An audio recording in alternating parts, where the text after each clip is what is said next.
놓치는 것들에 대해서 말씀을 좀 드리겠습니다. 요거는 짧아요. 그냥 데이터를 제가 그냥 쭉 나열했을 뿐인 거고 저희 그냥 이 데이터를 봤을 때 제가 드는 생각들만 좀 말씀드릴 뿐입니다. 근데 이제 판단은 각자가 알아서 하셔야 되는데 뭐 여기에서 올렸다는 거는 별로 좋은 소식은 아니다라는 말씀을 드릴 수가 있겠고 혹시나도 이제 제가 말씀드리는 것과 반대 지표를 찾으시면 저한테 알려주시면 저는 좀 감사천만이겠습니다 라는 거를 먼저 말씀드리고 전해드리는데 이 스타트업의 신화입니다. 위워크 많이 아시죠? 여기 강남에도 저쪽인가? 저쪽에 하나가 있죠? 위워크가. 그래서 위워크가 공유 오피스 업체입니다. 그래서 오피스가 필요는 한데 굳이 사기에는 부담스러운 비즈니스를 하는 사람들한테 우리가 사무실 임대해 줄게요. 여기서 빌려 쓰세요. 라고 하는 이 공유 오피스 업체였는데 얘네가 이제 최대 600불까지 올라갔던 스타트업의 아이돌이 600불까지 올라갔던 주가가 지금 0.84불까지 800분의 1 토막이 났습니다. 제가 8천만 원치 넣어놨으면 이때 당시 제일 고점에 8천만 원치 넣었으면 10만 원 된 거죠. 10만 원. 그래서 주가가 이제 형편없을 정도로 떨어지게 됐는데 지난주에 파산 보호 신고를 했습니다. 그래서 사실상 파산을 한 거죠. 그러니까 스타트업의 신화가 이렇게 망가졌다는 거는 그러니까 상업용 부동산 시장이 정말 심각하구나라고 받아들일 수가 있는 거고 이게 이제 코로나를 필두로 시작이 됐던 거죠. 코로나로 인해서 재택근무하고 뭐하고 하니까 이 오피스 단지 자체가 이제 죽어가기 시작을 한 겁니다. 그나마 우리나라는 그래도 재택근무 해보니까 그래도 오는 게 낫다라고 이제 하는 기업들이 더 많아가지고 그나마 오피스 단지가 조금 나은 편인데 근데 우리나라도 만만치는 않은 상황인 것 같아요. 그러니까 주요 오피스 단지가 여의도랑 강남이랑 저기 종로 쪽이죠. 그 오피스 단지들 쭉 보면 공실이 생각보다 좀 많아지고 있는 추세입니다. 근데 우리나라는 이제 어린애들, 이제 주로 이제 대학생인 애들 노는 곳은 제일 핫한 것 같아요. 서울에서는. 요즘 어디지? 성수동. 성수동이 그렇게 핫하다면서요? 아니에요? 저는 성수동을 가본 적이 없어서 잘 모르는데. 여튼 성수동 그런 데 말고는 그러니까 되게 공실률이 오피스 단지, 그러니까 일하러 가는 곳은 좀 공실률이 많이 높아지고 있는 상황이 있습니다. 그러니까 위워크가 망한 만큼이나 해외 부동산 투자를 했던 뭐 KB금융, 하나신한 우리도 해외 부동산 투자 진짜 많이 했어요. 대체 투자로.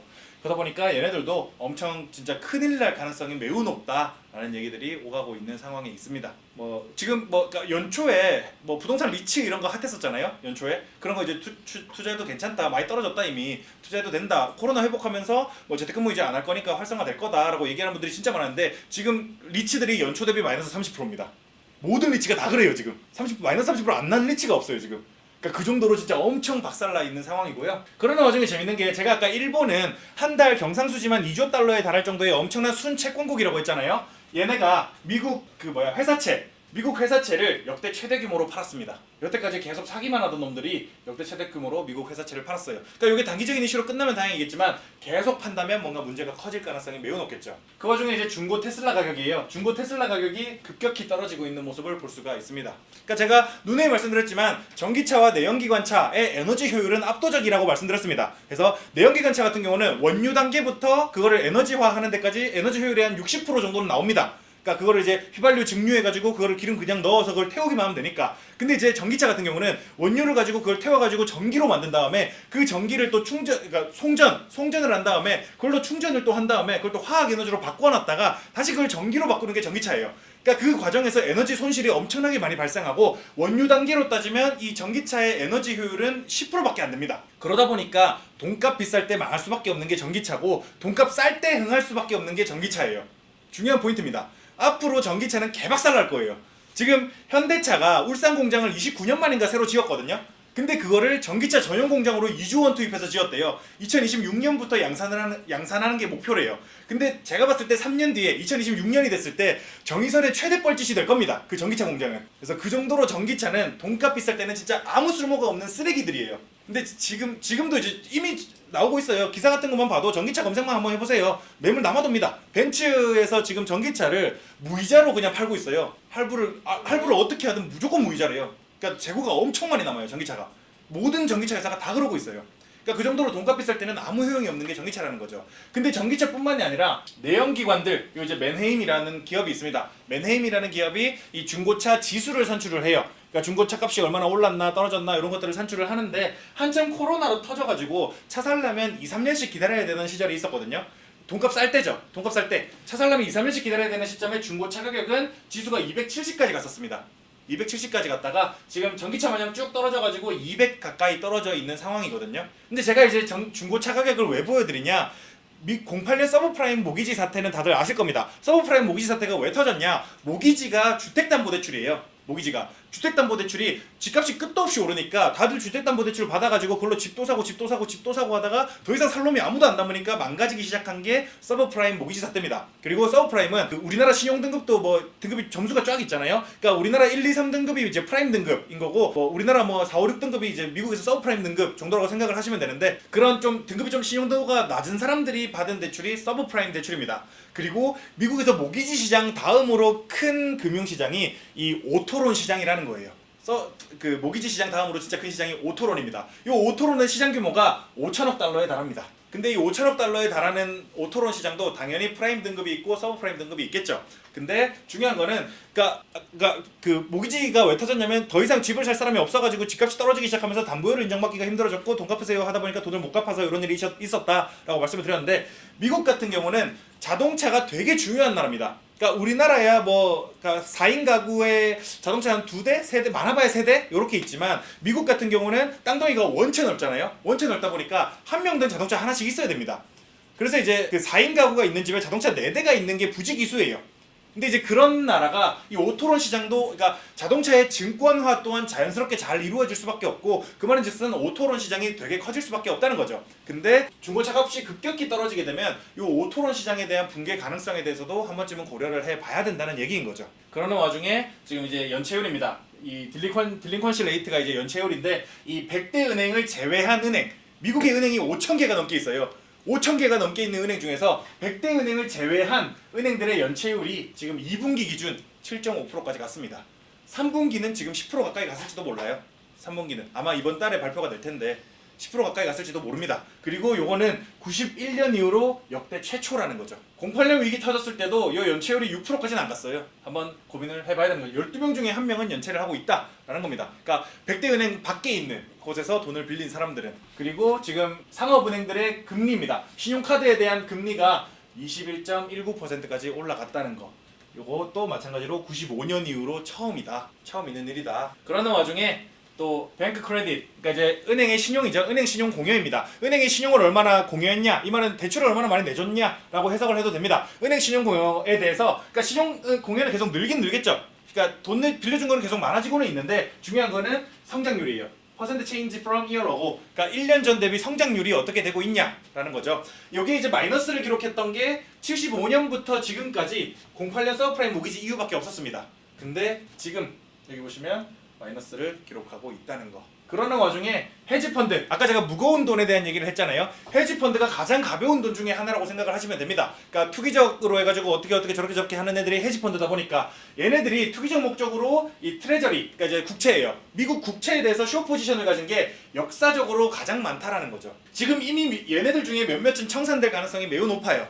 지금 국채가 금리가 요때가 이제 5%까지 올라갔을 때니까 5%까지 올라갔다가 이제 국채가 떨어지게 되면 국채 금리가 떨어지게 되면 숏 포지션은 청산되는 거죠. 국채 금리가 떨어진다는 거는 채권 가격이 오른다는 뜻인 거니까. 그래서 얘네가 청산되기 시작하면 정말로 가벼운 돈들만 있는 곳에서는 종잡을 수 없을 정도로 리스크가 커질 가능성이 높다라고 볼 수가 있겠습니다. 그 와중에 이 10년물과 3개월물 간의 이 장단기 금리차 역전 많이 들어보셨죠? 장단기 금리차 역전이 생기면 침체가 일어난다라는 얘기를 많이 들어보셨을 거예요. 근데 중요한 거는 그러니까 장기 금리와 단기 금리가 역전됐을 때 위기가 발생하는 게 아니라 역전됐다가 다시 되돌려질 때 발생을 하는 게 침체라는 거죠. 요 회색으로 표시된 게 침체입니다. 그리고 지금 역전이 됐다가 되돌려지는 과정에 있다는 점에서 저는 매우 침체 가능성을 높게 보고 있고요. 그리고 제가 웬만하면 숏 포지션을 웬만하면 건들면 안 된다, 절대로 하면 안 된다라고 생각을 하는 입장인데 지금 진심으로 저는 숏 포지션을 하고 싶다는 생각을 하고 있을 정도입니다.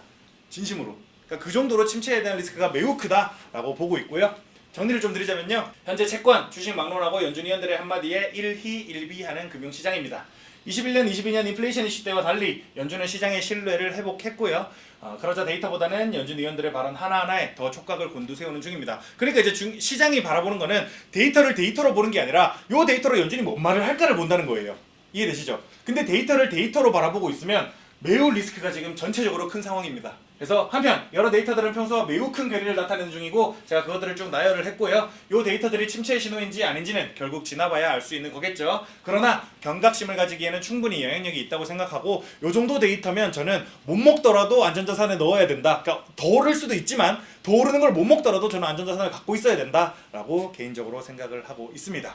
여기까지가 제가 이번 주에 준비한 이슈였고요. 이번 주 주목할 만한 지표로는요. M2, 그러니까 M1과 M2 그리고 LF와 L이라는 개념이 있습니다. 이거 이제 통화량에 대한 개념인데 협의 통화와 광의 통화. 그러니까 협의 통화는 우리가 이제 돈이다라고 얘기를 한 협의를 맺은 거고 광의 통화는 좀 넓은 의미의 돈이다라고 얘기를 한 거예요. 협의 통화가 M1, 광의 통화가 M2입니다. 그래서 일반적으로 국가적으로 통화량이라고 얘기할 때는 M2를 가지고 얘기를 제일 많이 합니다. 광의 통화라는 개념인데 뭐냐면 2년 미만 금융상품의 전체 유동성을 얘기한다고 알고 계시면 됩니다. 2년 미만 금융상품들. 그러니까 1년, 2년짜리 적금은 이 광의 통화에 포함이 된다라고 볼 수가 있겠고 요게 통화량이 증가하면 인플레이션이 일어나든 자산 가격이 오르든 둘 중 하나가 생깁니다. 둘 다 생길 수도 있고요.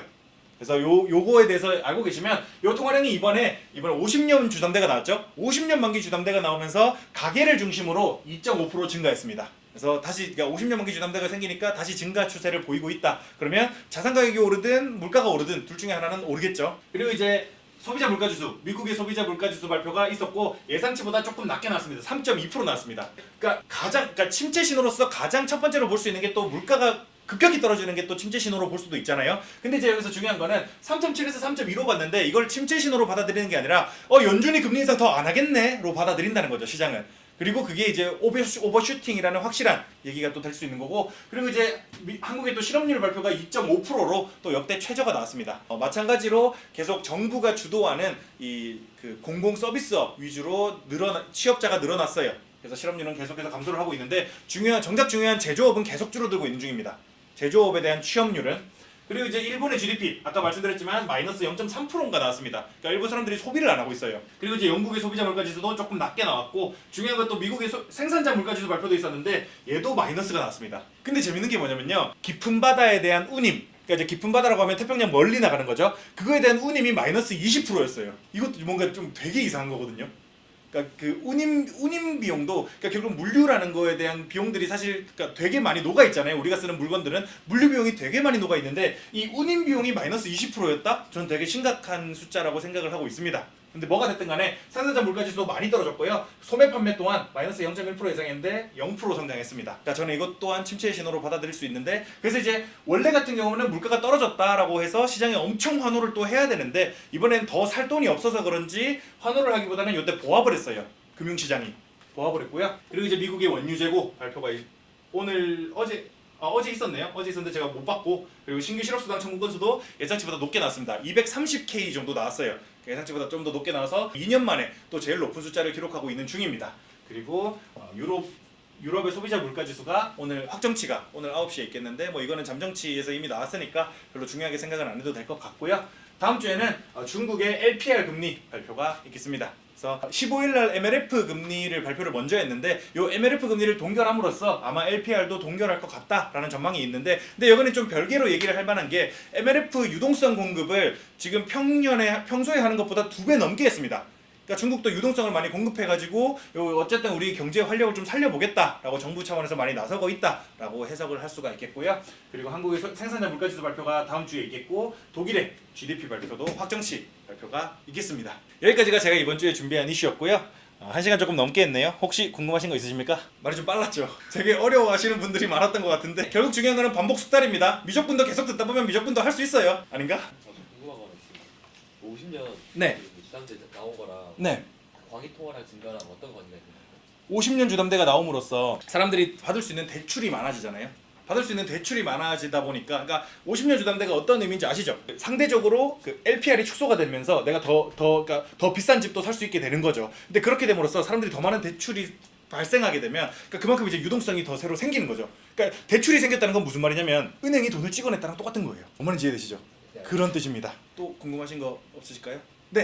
가계 부채가 증가한다는 얘기는 인플레이션이 쉽게 안 잡힌다는 얘기랑 동일한. 경우에 따라 다르죠. 이게 그러니까 가계부채가 증가함으로써 그러니까 통화량이 증가하게 됐을 때 그리고 그게 만약에 물가를 올리게 되는 요인으로 작용을 하게 되면 인플레이션이 안 잡히는 거고 근데 만약에 그게 자산 가격을 올리는 요인으로 작용하게 되면 물가가 잡힐 수도 있는 거죠. 이해되시나요? 그러니까 이제 통화량이 늘어나면 물가가 오르거나 자산 가격이 오르거나 둘 중 하나입니다. 사람들이 이제 소비를 하게 되면 물가가 오르겠죠. 근데 소비를 안 하고 그걸로 집을 산다거나 주식을 산다거나 해요. 그러면 주가가 오르거나 집값이 오르거나 하겠죠. 그러니까 둘 다 오를 수도 있고 자산 가격이 오를 수도 있고 물가가 오를 수도 있고 오히려 자산 가격이 많이 오르면서 오히려 물가는 떨어질 수도 있고 반대로 물가가 많이 오르면서 자산 가격이 떨어질 수도 있어요. 그래서 이제 유동성이 늘어난다고 해서 물가가 무조건 오르냐? 이거는 틀린 얘기입니다. 알 수 없죠, 사실은. 뭔 말인지 이해되시죠? 답변이 되셨나요? 그래서 오케이. 또 궁금하신 게 있으실까요? 더 궁금하신 게 없으시다면 저는 여기서 마무리를 하도록 하겠습니다. 고생하셨습니다.